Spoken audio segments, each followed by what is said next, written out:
नमस्ते साथीहरु, मैले चाहिँ मावलापुर पिकनिक पार्कमा छु अनि यहाँको नजारा कस्तो छ के छ सबै कुरा हेराउन म चाहे हैन।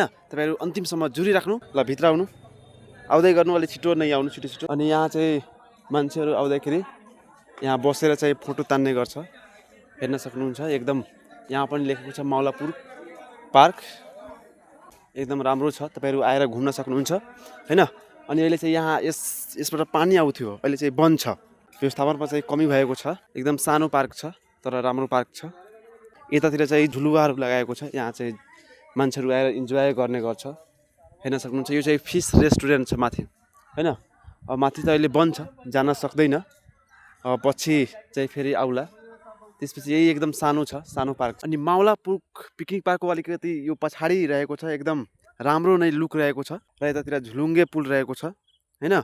अनि त्यसपछि उतातिर होटल छ अनि यतातिर हेर्नमा एकदम राम्रो छ। प्राकृतिक जुन वातावरण हुन्छ नि, एकदम हरियाली नै छ। यहाँ आएपछि एकदम आनन्द नै आउँछ। तपाईहरु आउनु अनि घुम्नु, एकदम राम्रो रहेको छ यो पिकनिक पार्क।